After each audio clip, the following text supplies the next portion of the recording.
In this video, I'll tell you exactly what to do to get lean and stay lean this summer, and whilst simultaneously retaining that muscle, even building muscle. First step, there's step 0. You actually need a want. You need that want. You need that grit.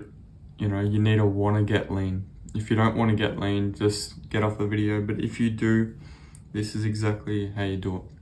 Now, the main principle and the most important principle for getting lean is simply a caloric deficit.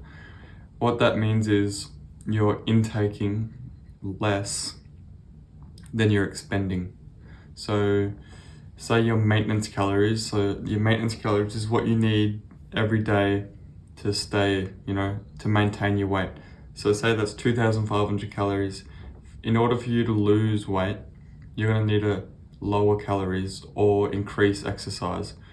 So what I'm doing is this summer, say my maintenance is 2,500, I'm gonna eat 2,100, so a 400 calorie deficit per day. And then over time, slowly, I'm gonna lose fat whilst maintaining my muscle mass. Now, this is how you work out your maintenance calories. You want to times your body weight in pounds. So I'm 77 kilos, which roughly equates to 169 pounds.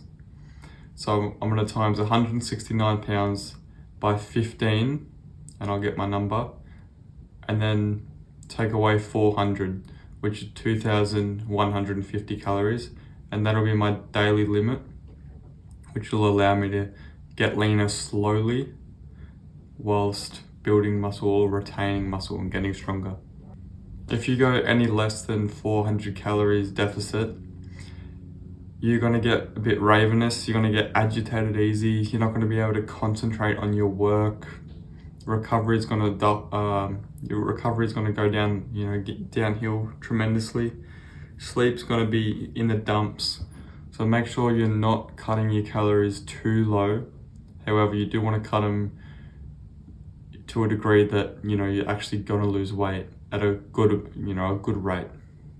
Now, a few tips to make it more easier to stick to.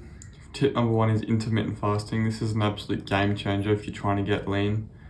I don't know any other tip that is as good as this. So essentially all you do is push your first meal of the day 4 to 6 hours. So instead of waking up, having eggs, having bacon, oats, whatever it may be, you push that forward. So you wake up at 8 a.m, push that forward to 12, 1 or 2, okay? Or if you wake up at 10 a.m, push that forward to 2, 3 or 4 p.m. You're not gonna lose muscle, that's all BS. Just trust the process. Another tip would be eating high satiating foods like chicken breast, eggs, potatoes, all these high volume, even berries, fruit, all that sort of stuff, yogurt. High volume foods, high protein, satiating fats, healthy fats. You don't want to be just filling up on carbs because that's going to raise your insulin and you're not going to feel full. You're just going to want to eat more carbs, which is obviously, you don't want to do that because then you'll go over your calories. For cardio, you can do cardio. However, what I'm doing is 10,000 steps per day, which will just keep me active and it's not exhausting. So the problem with cardio is people do cardio, but it's a double-edged sword because you do your cardio, you feel great. Oh, yes. But then you get hungry, and then you a lot of the times end up eating more than what you burn doing cardio. So it's like, you've just sort of done it for no reason sort of thing. Obviously, it's good for health if you want to get a bit of a sweat and all that sort of stuff.